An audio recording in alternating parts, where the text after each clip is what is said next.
Hello, my most amazing art students. Today we're going to focus on making our background filled with foliage that we can then add our unicorn from last week to.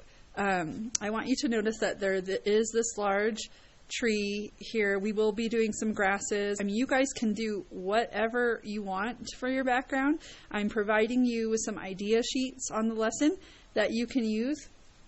But you're going to start out with a white piece of paper, and you just need a box of crayons. And I'm just going to start drawing different. One other thing I wanted you guys to notice is there's a lot of reds, oranges, light greens, yellows. I mean, all those colors are in here. So feel free to use as many of those in your box of crayons as you want to. So I'm just going to start by drawing some of those green foliage things with some flowers on them. And I'm going to draw bigger. I don't know why my thing is not, there we go, zoomed out enough. Probably because I need to push my card forward. Sorry guys. It's always fun trying to figure this out.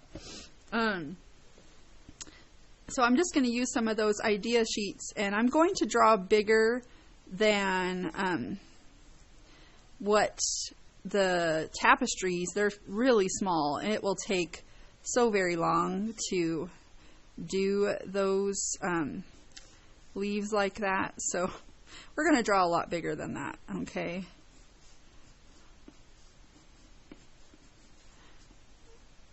And add that. And I want to just really focus on the composition of that. You can even go down the page and put every type of foliage that you see in there and make up your own. I mean, use your imagination and make up your own foliage. The one thing you do want to do is press hard enough with your pencil, or sorry, you know what, you guys, it's like a Monday here. Hard enough with your crayon that when we paint over it, it will still show up. And it's okay. We're going to fill the whole thing, and our unicorn is just going to sit on top of this. So it doesn't matter where you put stuff. He or she, your unicorn, if it's a he or she, is just going to exist on top of the foliage. You don't need to make a spot for them. Okay? Let's see if I have any other greens. I do have some yellow in there. So they have these. I'm just going to put a bunch of little berries. So you guys get the idea. I'm going to draw a tree like that one. It has a green, well, yellowish. Let me go ahead and get the yellow out. You don't have to follow exactly the colors. It is definitely a greenish yellow. So draw your tree. And I like to say trees are like Ys, right? The branches come off in Ys. So you can create a Y with your main tree and then have these Ys come off of it. And we're going to color this in. So it doesn't matter if your branches overlap. But do you see how I keep just creating Ys off of the tree?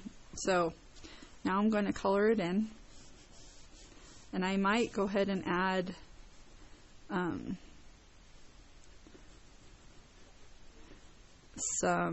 I left the top open because I'm going to add the leaves over the top of this.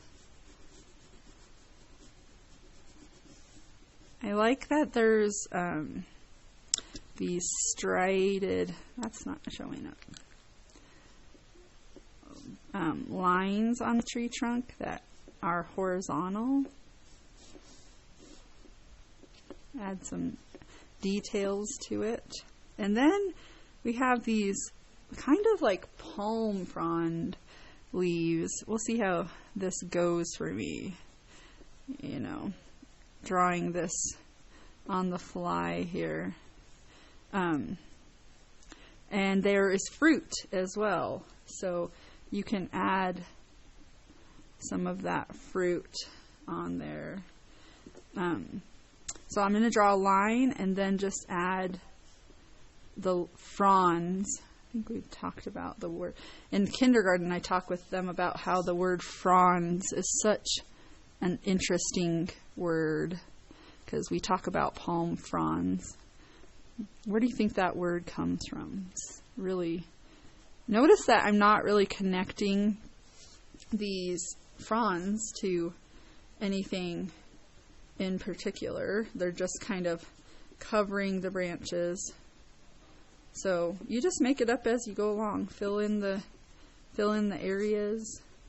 And I know we're starting on a white piece of paper. We could have done this on black. And I might still try that out in a future lesson. This is the first time that I've had 4th grade do this particular lesson because I really thought it would be fun to draw a horse with you guys. And next year in 5th grade we draw a dragon. So in the same way that we drew the horse with the circles and the so I'm going to see about, let me add one here, maybe add one there and one there, and just kind of even out my tree here. So I want you guys to continue, and you can leave open leaves, but the thing about leaving open leaves is wherever we put the paint on that is going to... the black paint that we cover this with, watercolor paint, is going to fill in those openings instead of being resisted by the crayons. So, and I'm going to add some more fruit to this tree too. That's why I'm coloring these in as much as I can, because wherever I don't color in is going to... I'm going to add another branch coming in here. And it's kind of thick at the top, so I'm going to thicken it here at the bottom.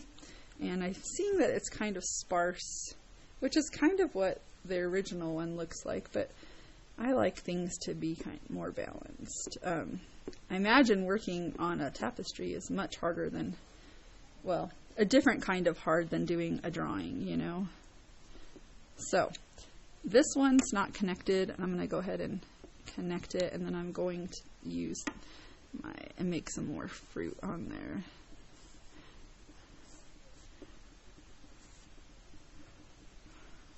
There we go. Okay, so I'm going to keep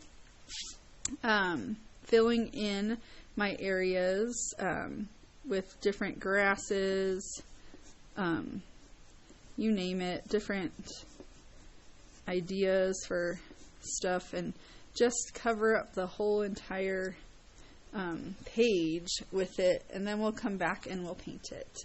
So I'm going to make a separate video where I'll show you where I got to with this, and then we will paint it. Okay? See you in a bit.